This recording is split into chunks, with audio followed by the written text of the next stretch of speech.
सभी को जय मसीह की। मैं अमरीक जॉय आज एक बार फिर प्रभु पिता का धन्यवाद करता हूं और धन्यवाद करता हूं प्रभु पिता का कि आज एक बार फिर प्रभु पिता ने समय दिया कि आपके साथ परमेश्वर के वचन को बांट सकूं। फिर वही बात कि अगर अभी तक आपने चैनल को सब्सक्राइब नहीं किया तो आप चैनल को सब्सक्राइब कर सकते हो और जो बेल आइकॉन है उसको भी टच करना, ताकि जब भी कोई नया वीडियो अपलोड करूं उसकी नोटिफिकेशन, उसकी जानकारी आपको तुरंत मिलने पाए। तो आज मैं जो बात करना चाहता हूं इस बात को बहुत ही ध्यान से सुनना और इसको समझना भी। और मेरी ही बात पे आप भरोसा मत करना, लेकिन आपके पास भी पवित्र बाइबल है और मैं ये चाहता हूं कि आप पवित्र बाइबल को भी पढ़ें। जी हाँ, इत्मीनान से पढ़ें, शांति के साथ पढ़ें, एक एक शब्द को ध्यान से सुनना भी है और पढ़ना भी है, और परमेश्वर क्या कहना चाहते हैं उस बात को आपको सुनना है। तो आज मैं जो बात करना चाहता हूं, हमारे पास ये जो बाइबल दिया है तो इसके दो भाग हैं।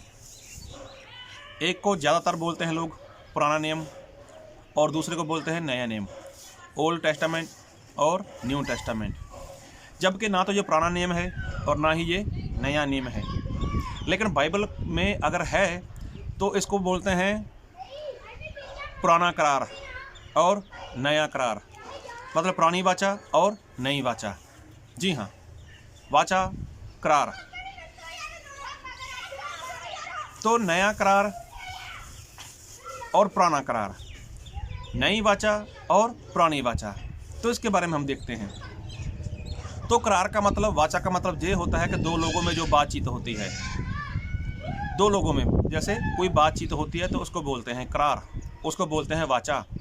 और प्रभु पिता ने यही तो बात की है, प्रभु यीशु मसीह ने यही बात की है कि यदि तुम मेरी आज्ञा को मानते हो तो मैं तुम्हें आशीष दूंगा, यदि तुम मेरी आज्ञा को नहीं मानते तो तुम्हारे ऊपर श्राप आएंगे।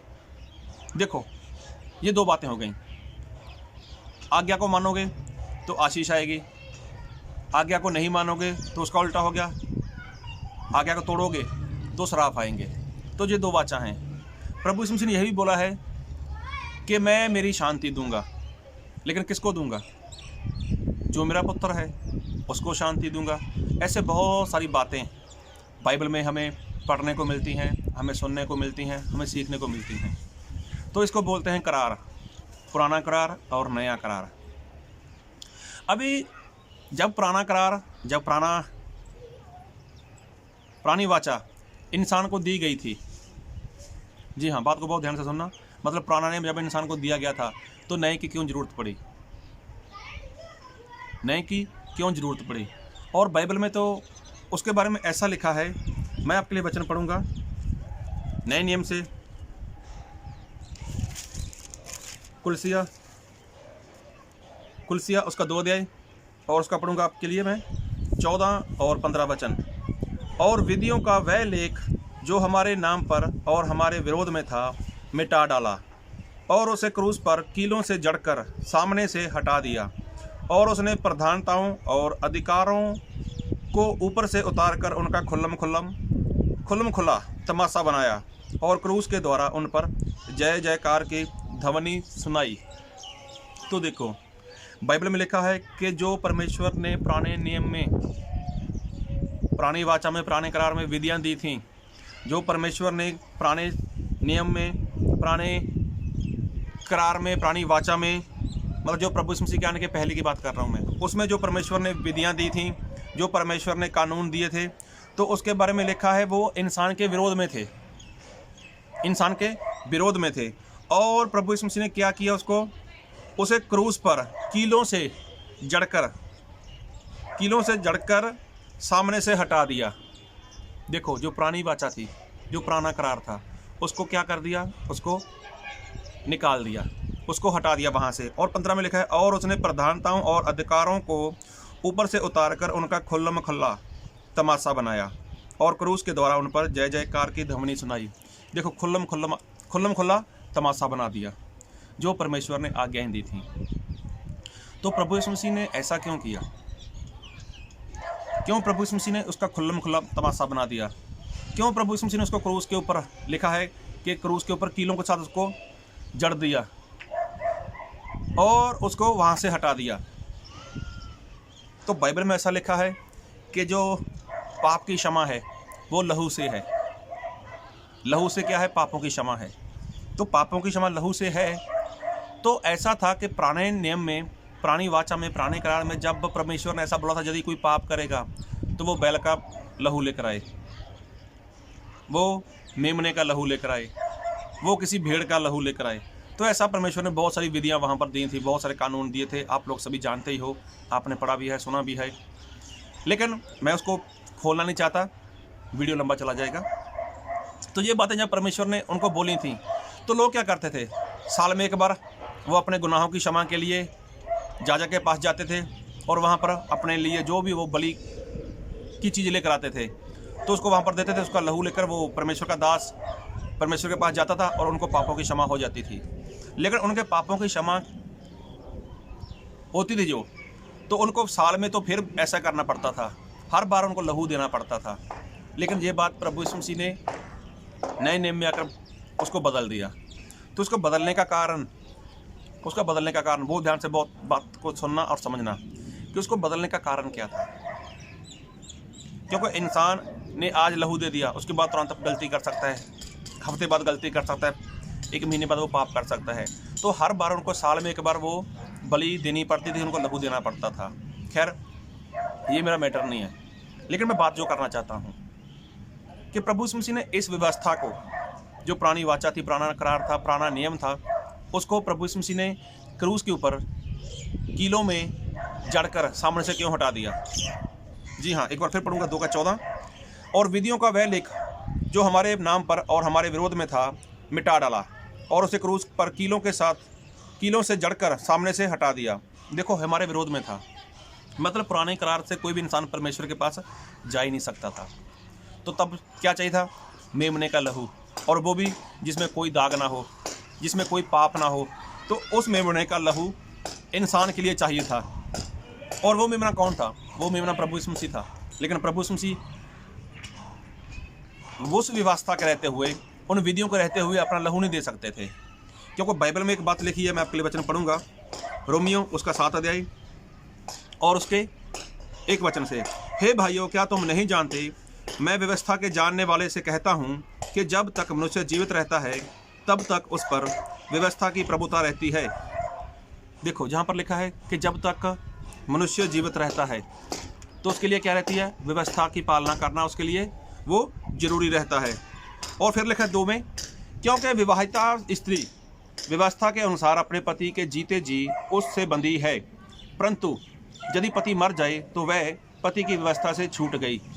तो देखो, बाइबल में लिखा है अगर किसी का पति जीवित है तो वो अपने पति के साथ बांधी गई है, और अगर अपने पति को छोड़कर उसके जीते जी वो किसी के साथ शादी करती है तो वो क्या करती है? वो व्यभिचार करती है। मतलब, लेकिन अगर उसका पति मर जाए तो वो क्या हो गई? व्यवस्था से छूट गई। फिर लिखा आगे, इसलिए यदि पति के जीते जी वह किसी दूसरे पुरुष की हो जाए तो व्यभिचार नहीं कहलाएगी, परंतु यदि पति मर जाए तो वह उस व्यवस्था से छूट गई। जहाँ तक कि यदि किसी दूसरे पुरुष की हो जाए तो भी व्यभिचारनी ना ठहरेगी। तो देखो, यहाँ पर क्या लिखा है कि अगर किसी औरत का पति जीवित है, अगर वो किसी दूसरे के साथ शादी कर लेती है, उसका पति जिंदा है, तो वो चाहे उसने शादी कर ली, अभी वो क्या करती है? वो व्यभिचार करती है, उसके साथ वो ज़िना करती है। जी हाँ, क्या करती है? व्यभिचार करती है। उसका पति जिंदा है।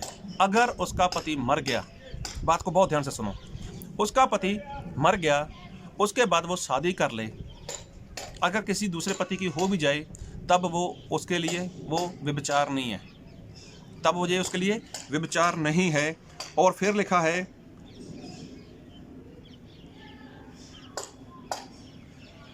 4 में, वैसे ही मेरे भाइयों, तुम भी मसीह की देह के द्वारा व्यवस्था के लिए मरे हुए बन गए। देखो मेरे भाइयों, इसमें सभी लोग आ जाएंगे, जेंट्स भी, लेडीज़ भी। क्या लिखा है? वैसे ही मेरे भाइयों, तुम भी मसीह की देह के द्वारा व्यवस्था के लिए मरे हुए बन गए। व्यवस्था के लिए क्या हो गए? मर गए। किसके कारण? प्रभु यीशु मसीह की देह के कारण।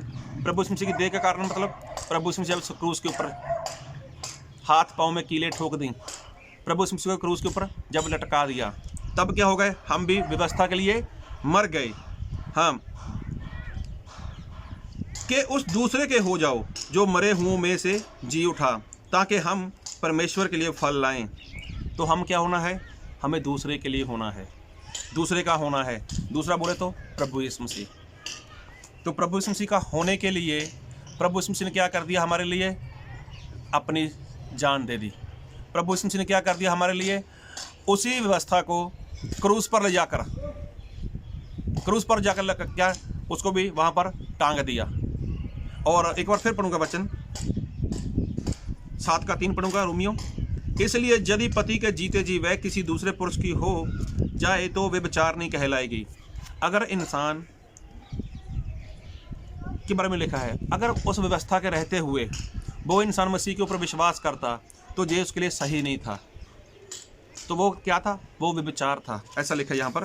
फिर लिखा है, परंतु यदि पति मर जाए तो वह उस व्यवस्था से छूट गई, जहाँ तक कि यदि किसी दूसरे पुरुष की हो जाए तो भी व्यभिचारिणी ना ठहरेगी।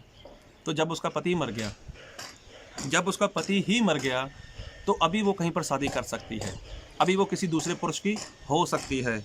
और जब ये दूसरे पुरुष की हो जाए तो भी व्यभिचारिणी ना ठहरेगी। तो देखो, तो वो व्यभिचारिणी नहीं ठहरेगी। तो देखो, प्रभु यीशु मसीह ने के बारे में ऐसा लिखा है कि प्रभु यीशु मसीह क्रूस पर गए, उसने प्रभु यीशु मसीह ने वहाँ पर उस व्यवस्था को कीलों के साथ टांग दिया और जो इंसान के विरोध में थी उसको वहाँ से मिटा डाला। देखो, उसको मिटा डाला, क्योंकि प्रभु यीशु मसीह सभी लोगों को अपना बना सकें, सभी लोगों को अपना बना सकें। वैसे ही मेरे भाइयों, 4 में लिखा है, तुम भी मसीह की देह के द्वारा व्यवस्था के लिए मरे हुए बन गए। अभी हम लोग क्या हैं, मर गए। किसके लिए, व्यवस्था के लिए।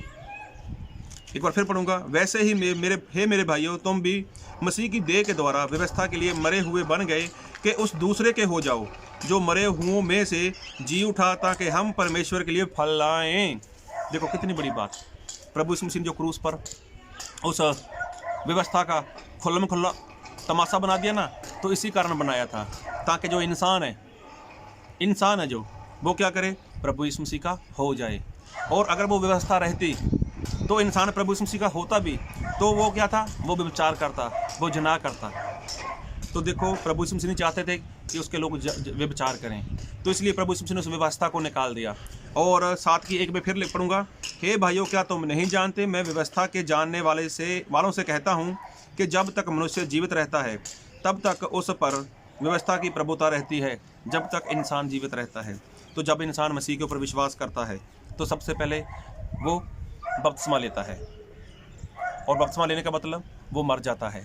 किसके लिए, व्यवस्था के लिए मर जाता है, व्यवस्था उसके लिए ख़त्म। तो उसके बाद वो कहीं तो शादी कर सकता है ना, जिस तरह से लिखा है कि जिस स्त्री का पति मर जाए अभी वो कहीं पर शादी कर सकती है। तो प्रभु यीशु मसीह ने इंसान को अपना बनाने के लिए क्या कर दिया, इंसान को बपतिस्मा दिया। और बपतिस्मा मतलब मौत का बपतिस्मा, वो मर गया। और प्रभु यीशु मसीह ने इंसान को अपना बनाने के लिए, इंसान बोले तो वो जो जिसको दुल्हन बोलते हैं, परमेश्वर इंसान को औरत का दर्जा देते हैं, स्त्री का दर्जा देते हैं, तो उसको अपना बनाने के लिए तो प्रभु यीशु मसीह ने क्या किया, उसी विधि को, उसी व्यवस्था को कहाँ पर ले गए, क्रूस के ऊपर ले गए। एक बार फिर पढ़ूंगा वचन वही जो हमने पढ़ा था शुरू में, कुलसिया उसका 2 अध्याय उसके 14 वचन से, कुलसिया 2 अध्याय उसका 14 वचन। और विधियों का वह लेख जो हमारे नाम पर और हमारे विरोध में था मिटा डाला। देखो, जो हमारे विरोध में था, हमारे नाम पर था, उसको भी मिटा डाला। किसको, विधियों को, जो कानून थे उनको प्रभु यीशु मसीह ने मिटा डाला और उसे क्रूस पर कीलों से जड़कर सामने से हटा दिया। उसको क्रूस पर कीलों से ठोक डाला वहाँ पर, और हमारे सामने से उसको हटा डाला। और उसने प्रधानताओं और अधिकारों को ऊपर से उतारकर उनका खुल्ला तमाशा बनाया और क्रूस के द्वारा उन पर जय जयकार की ध्वनि सुनाई। तो देखो, प्रभु यीशु मसीह ने उसका खुल्ला तमाशा बना दिया। अब कोई भी इंसान अगर प्रभु यीशु मसीह के ऊपर विश्वास करता है तो वो व्यभिचार नहीं करता। कोई भी इंसान अगर प्रभु यीशु मसीह के ऊपर विश्वास करता है तो ये उसका व्यभिचार नहीं है। उसके लिए व्यवस्था को प्रभु यीशु मसीह ने क्रूस के ऊपर टांग दिया है, उसको वहाँ से हटा दिया है, उसका खुल्लम खुल्लम तमाशा कर दिया है, ताकि प्रभु यीशु मसीह बोलते हैं अब तू मेरी हो जा, हे इंसान अब तू मेरा हो जा। तेरे ऊपर जिसका राज था ना, तेरे ऊपर जिसकी प्रभुता थी, जो तेरे ऊपर हुकूमत कर रही थी, उसका मैंने खुल्लम खुल्ला तमाशा बना दिया है, ताकि तुझे मैं अपना बनाऊं। तो देखो कितना प्रेम करते हैं प्रभु यीशु मसीह आपसे, मुझसे, हम सभी से। तो प्रभु यीशु मसीह ने तमाशा उस व्यवस्था का इसलिए बना दिया ताकि वो आपको अपना बना सकें, मुझको अपना बना सकें, हम सभी को अपना बना सकें। अगर आप के ऊपर व्यवस्था है, हमारे ऊपर व्यवस्था है, तो हम परमेश्वर के नहीं बन सकते। इसीलिए प्रभु यीशु मसीह ने क्रूस के ऊपर कीलों के साथ उस व्यवस्था को ठोक डाला और हमारे सामने से हटा दिया, ताकि वो हमें अपना बना सके। तो ये विचार नहीं है।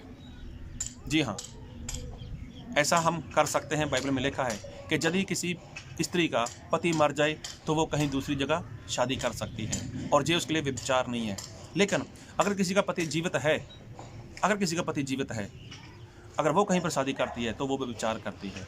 मतलब जब तक व्यवस्था थी, व्यवस्था मतलब पुराने नियम में जो आज्ञाएं थी, होम बलि लेकर आओ, भेंट लेकर आओ, ये करो वो करो, ऐसा नहीं करना, सब्बत के दिन को ऐसा करना है, आपको कोई काम नहीं करना, ऐसी बहुत सारी विधियां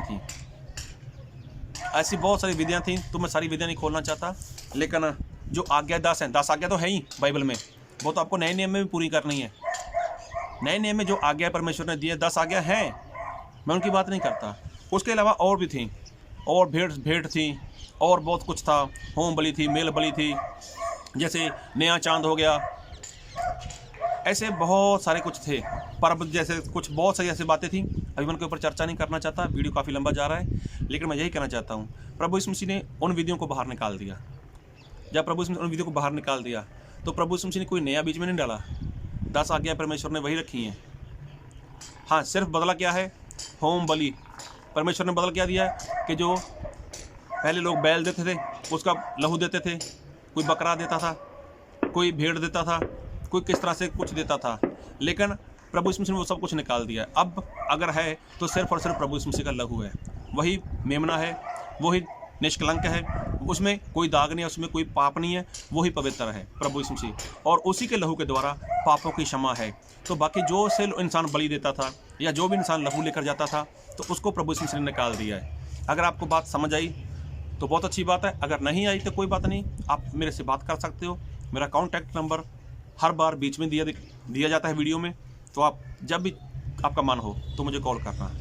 प्रभु आपको बहुत बहुत आशीष दे। आमीन।